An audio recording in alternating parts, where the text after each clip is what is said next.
Any visit to Trieste must include a visit to the Miramare Castle and Park. It's a beautiful landmark that can be seen on the coast as you come down into Trieste by train. In the 19th century, Trieste was the major port city for the Austro-Hungarian Empire, and the story goes that the emperor's brother, the Arch-duke Maximilian, was caught in a storm and took refuge in the small fishing village of Grignano, just outside of Trieste. He saw the rocky outcrop next to the village and declared that this was where he was going to build his home, well, his castle. My recommendation is that this is where you should begin your visit to Miramare. Catch the number 6 bus from the side of the train station and stay on the bus until it reaches the end of the line, which is Grignano. Then walk towards the side entrance of the park. Walking up the pathway gives you a nice view of the marina at Grignano and the surrounding coastline. Once at the top, the first major building you see is the Castelletto, the little castle. Maximilian and his wife Charlotte lived in the Castelletto as the main castle was being built. On this visit, I saw that the facade was being restored. I was pleased to see that, as on my last visit, which occurred pre-COVID, the outside of the building was looking a bit unloved with bits falling off. The inside of the building was used as offices. Across from the Castelletto is the greenhouse where Maximilian and his landscape gardener propagated the plants that were planted on the rocky outcrop. Wandering around the heavily wooded park now, it's amazing to think it had all been bare rock.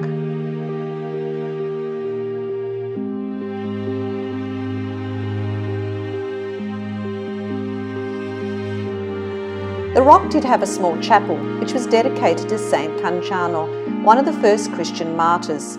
The crucifix is made from wood from Maximilian's ship, the Novara, from where he was commander of the Austrian Navy. From the chapel, walk down the hill into the formal garden. I love this part of the park the most. There's a cafe at the end of the garden, which had been a pavilion used by assaulted royals when enjoying the garden.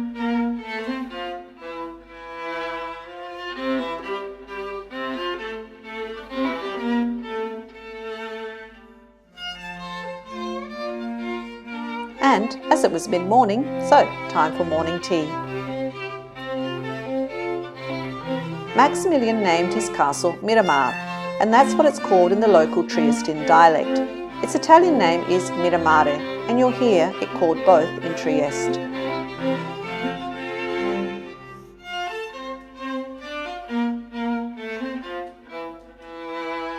Continue down from the formal garden until you reach the castle itself.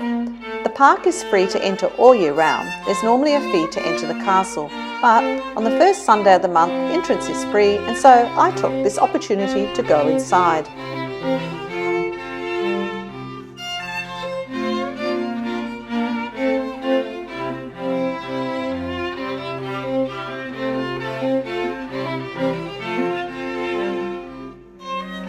The first rooms you enter have a very low ceiling, and that's because Maximilian, being a sailor, wanted his rooms to resemble those on board his ship, the Novara. Maximilian married Princess Charlotte of Belgium. She was the only daughter of King Leopold I.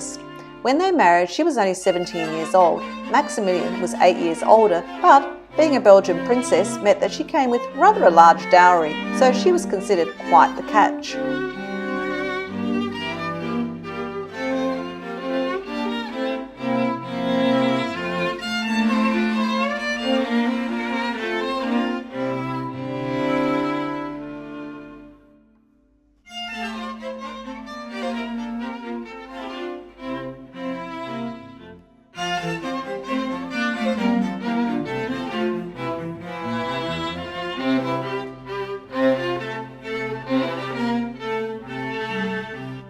In contrast to Maximilian's rooms, Charlotte's sitting room has bay windows looking out onto the sea and high ceilings.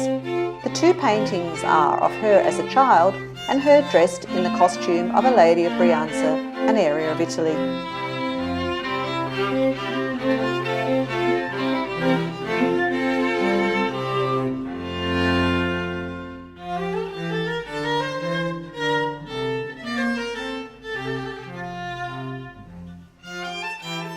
The main thing that caught my eye in this bedroom was the table by the bed, something I think of as a hospital table.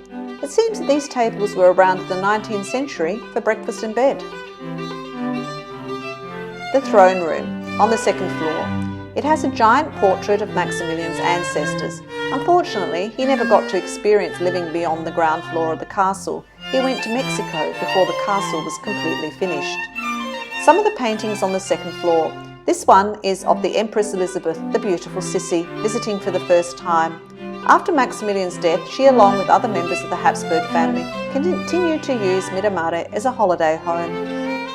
The other painting is of the Mexican delegation, offering Maximilian the crown of Mexico. He went off to Mexico and sadly discovered he wasn't really wanted, and eventually he was executed. After World War I, Trieste became part of Italy and Miramare was given to Amedeo, the Duke of Aosta. He furnished a wing in what was considered modern then, the Art Deco style of the 1930s. It's such a contrast to the 19th century furnishings in the rest of the castle. It's a type of furniture that would still be popular today. So many right angles.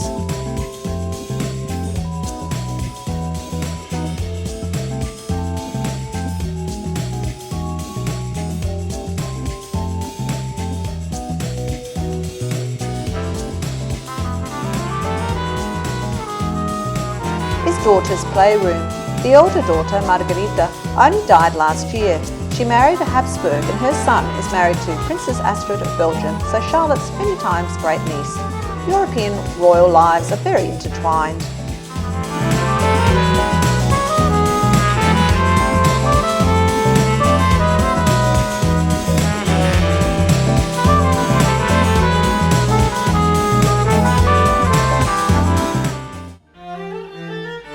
Beautiful as it is, Miramare has some tragedy linked to it. Maximilian ended up being executed in Mexico.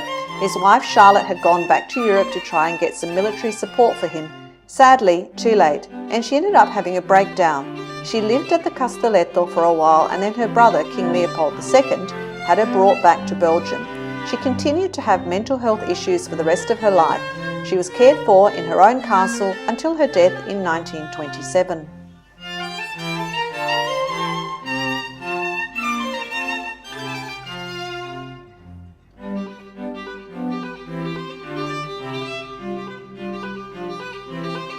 The grounds are quite extensive. The park covers an area of 22 hectares. It was a barren rocky outcrop, and Maximilian and his landscaper experimented with what plants were suitable that could survive both the heat of summer and the strong Bora winds of winter. It's amazing to see how heavily wooded it is now.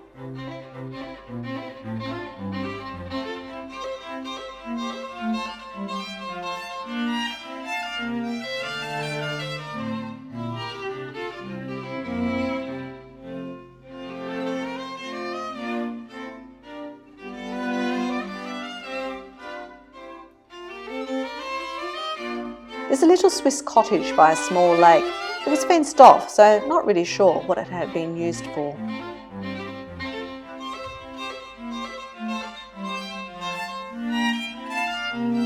There's a bit of folklore that goes with Miramare Castle, and that is, whoever lives in the castle will die young in a foreign land. Maximilian died in Mexico, and the Duke of Aosta died in Kenya. When the New Zealand General Freyberg led the Allies into Trieste to liberate it at the end of World War II, he didn't stay in the castle, but he just camped in the grounds. From a distance, you can clearly see that the castle was built in two parts, the ground floor and then the higher upper floors. Maximilian and Charlotte only lived on the ground floor. The upper floors were completed after they left for Mexico in 1864.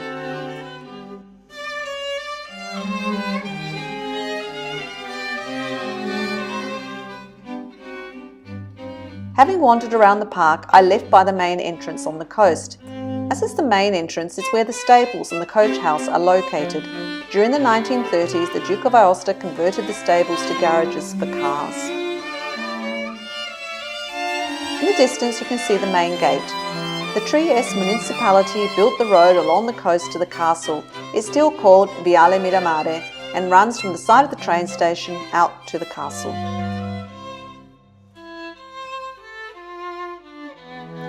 There is limited parking if you decide to drive to the castle.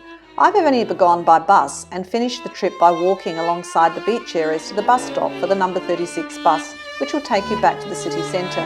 The castle and park are about 6 kilometres from the city centre. Miramare Castle and Park is definitely a part of our big wide world that you should visit.